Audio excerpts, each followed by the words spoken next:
see. I'm white. I work with a very multiracial team. There's a dynamic of people of color talking about other people of color as if they're not people of color enough. And this may go back to some of the earlier questions. They side with white people on certain decisions. So it sounds like some of the folks, quote, side with people of color on certain decisions. And so some other folks of color are like, you're not people of color enough. You're like white people. How do I address this horizontal hostility is hurting our team, even though I'm not a person of color? So racial affinity groups can be really powerful in all organizations for many reasons. And whether they come together to read books and then talk about how does this, so for instance, all people of color, maybe not a whole book, but have people recommend articles that might share more about their own life experiences. And that might help people across the different racialized, marginalized identities learn about each other. Books are great, and people might think, oh, it's going to take too long. But if the organization is buying the books, then you're like, can you read these 2 chapters? I love people to learn a lot, and I also know a lot of people these days in my workshops aren't doing the pre-readings, and so I'm trying to make it doable and do it in chunks. Maybe, a 10-minute video. Come in and people bring 10-minute video that might help folks in other racialized identities, marginalized, learn about the daily indignities, the history. So it's an educational. So the first 3 months is just learning about each other, and then also talking about current race dynamics in the organization. Little of both of that could be really powerful. Now these would have to be facilitated, and so I have a colleague, Jennifer Moore, who trains people to lead racial affinity groups. So if you're interested, you can just email me and I can get you connected. Parallel, you'd be leading or part of a white affinity space. And again, my book, But I'm Not Racist, that's the one, can be a resource. There's a whole discussion guide. All this, again, you can get free on my website. And so you have parallel things happening.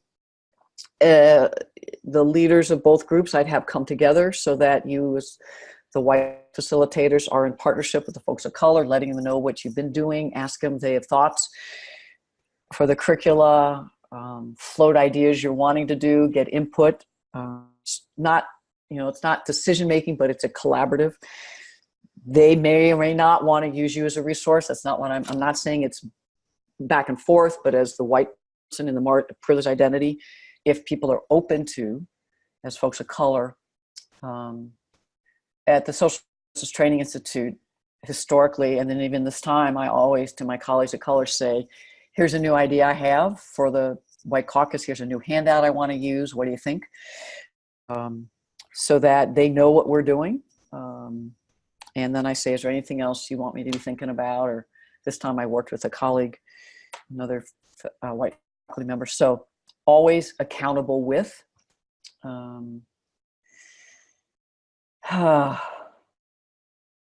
This one is so loaded.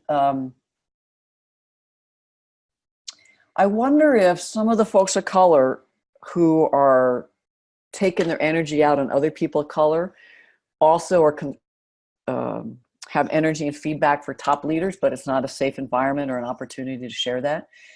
And so how are you developing relationships with those other folks of color? And where are the forums to raise issues in general? Again, I'm at the systems level, is the decision-making process inclusive, participative, transparent enough that all voices get heard and considered? And then when the final decision is made, there's an opportunity to say, this is how we made the decision, and still open for us looking at this, but we want to move in this direction, and then we'll check in a couple months to see how it's going. So that kind of a process. I wonder if, again, this may not be true for you, but these questions can be useful to others. I wonder if there are just persistent race dynamics that are unaddressed. Hiring, promotion, day-to-day microaggressions, policies, practices. And so getting folks involved, looking at racial justice in general might help the whole organization realize, we got some stuff. Working with an organization that the president and top leadership is committed to 4 half-day sessions to do their own self-work around whiteness and white privilege. When they called, I thought they were teasing me and like, is this a joke call?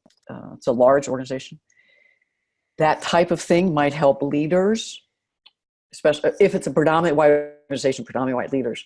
If it's mostly folks of color leaders, they can still do race work, internalized racism, but also what's it like to be a person of color with privilege by leadership. And so work with a senior group might be useful, and then look at the whole organization.